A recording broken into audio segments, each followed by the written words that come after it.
Hi, I'm Brian Barker, strategic farmer for the East here in Suffolk at EJ Barker & Sons. We've been looking at how we can lower our inputs, how we can get the most out of the varieties that we're growing. We're looking at the integrated pest management, so what we can do for natural biodiversity, making sure that our farming operation is not having an adverse effect onto the farm landscape around us.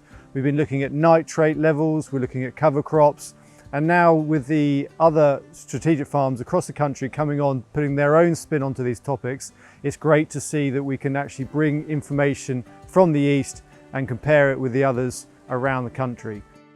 Here at EJ Barker & Sons in Suffolk, we've had a bang on 5-year average yield, but then that's offset by the increased prices that we're seeing at the moment, which means that we're probably going to have a above average year when it comes down to looking at net margin and gross margin and profits at the end of the day, which is good for us. But also we're now looking at how the impacts going forward are going to be. We obviously see that the fertilizer prices have gone up recently, input costs, fuel costs, these are all going to have an adverse effect when we look at next year's cropping. And so there's got to be some real detailed analysis of how we're going to take the crops which have gone in the ground forward to make sure that we're maintaining our profit levels for the following years. Harvest was drawn out. It was quite hard work. It was very late in the east, and there's a few people still struggling with some late crops around here in late September and October.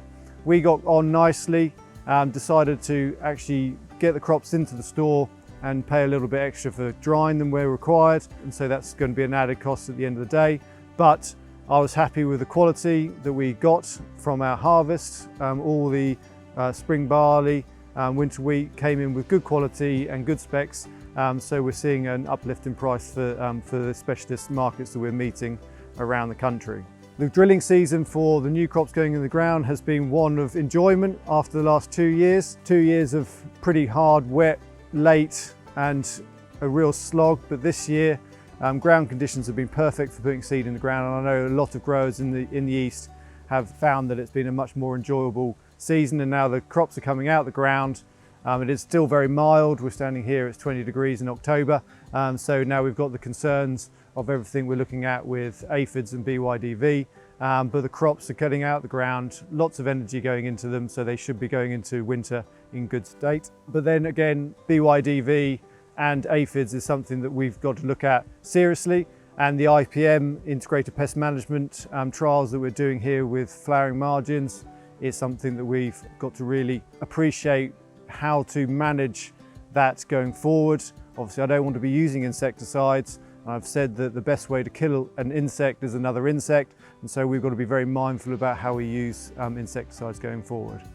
Looking at next year, our trials are being repeated, so we're going to be looking at lowering inputs again with the timing trial that we did this year.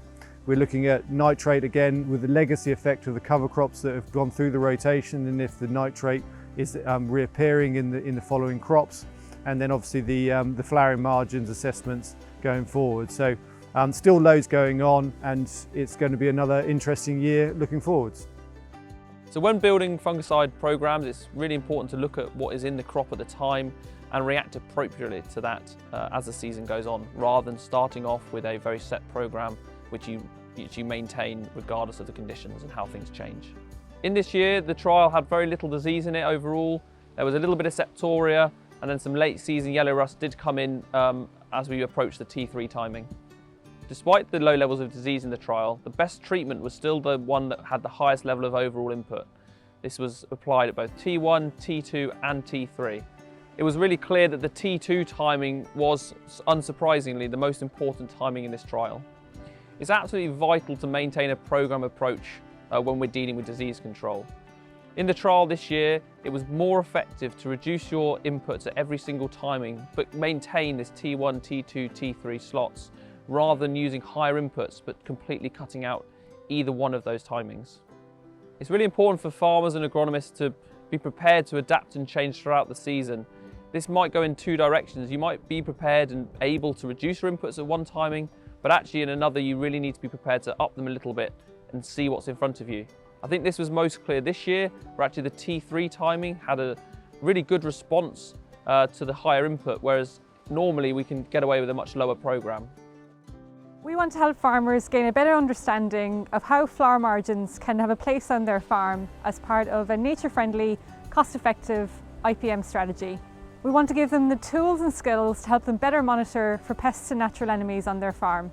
In the 3 fields that we monitored, no 2 fields were the same in terms of their pest or natural enemy abundance. Aphid numbers were low throughout the season, which meant that the natural enemies which feed on aphids were also low. But nonetheless, it was very clear that in the margins and in the crop itself, the ground was alive with insects, including ground beetles, money and wolf spiders, springtails and midges.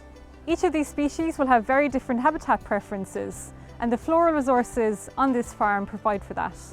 In midsummer, we also assessed the margins for plant species diversity. On one field, we found 21 different species, and in another, we found 19. The most common species were oxeye daisy, yarrow, wild carrot, as well as a wide range of grasses, so small timothy, and 3 different types of fescue. And this wide range of species diversity will provide food, shelter and habitat for the many different insects that live on this farm all throughout the year. If you're thinking about creating habitats on farm or starting to monitor for natural enemies, start small. So place 1 or 2 pitfall traps in the margin or in the crop itself. Check them regularly once a week and get to know a few different species of insects. Review your landscape. Look for areas on the farm where floral resources are already available or where you could put them in. Strive for diversity and aim for a range of resources across the farm. Don't expect things to change overnight. It can take a couple of years for natural enemy and insect populations to build up. Attention to detail, a little bit of patience and lots of curiosity will ensure that you get the best results. With the Environmental Land Management Scheme and the Sustainable Farming Initiative coming into play over the coming years, farmers are going to look to take small but not insignificant areas of land out of production and into schemes such as wildflower, woodlands, grassland and wetland management. Here at Brian's farm, we've been using his yield maps and field level input and fixed costs to identify parts of the farm that are potentially performing marginally economically. We can then use this marginal land map to compare the cost-benefit analysis with these schemes' payments. To create the marginal land map, we've used a method called clustering on Brian's 9 years of yield map data. This has looked for patterns in the dataset, identifying areas of the farm that perform the same over all years. We can then look at the economic performance of these clusters to identify as areas of the farm that most benefit from going into schemes. So on average, we've found about 4 clusters per field, and what we can then do is identify the clusters that have performed the worst over the rotation and compare these to the cost of implementing such schemes. We can then also look at these margin maps and compare them to environmental risk maps such as those produced by the Norfolk Rivers Trust, and compare not only where the economic performance is worst across farm, but potentially also the highest environmental risk. And by potentially taking these areas out of production and into schemes, we are maximising economic benefit on farm and also minimising the environmental cost of production. A lot of growers have been collecting yield map data over a number of years. What we tried to do on Brian's farm is show how this can be used to make informed economic decisions across the farm. Growers can do this themselves by either having a look at their own yield map software or inputting into farm management software and looking at performance across years. Good morning, I'm Dr. Nathan Morris and I've been leading the work at Strategic Farm East, looking at the cover crops. Cover crops can be an important tool in the toolbox for increasing the resilience of our soils and mitigating against diffuse pollution to watercourses, particularly nitrate losses. However, it is important to be able to assess these over a number of years and not just in a single year. And at SF East, the role of cover crops for reducing nutrient leaching across the rotation has been examined since 2018. The trial results from the Strategic Farm East for this season in 2021 have shown that the legacy effects of cover crops can demonstrate that a good performing crop, where there are no topsoil structural limitations, are likely to help mitigate against nitrate losses to water. When we're managing cover crops in a rotation, it will be important to take into consideration the previous crop's performance and the possibility of residual soil nitrogen in the system, particularly if yields were lower than expected.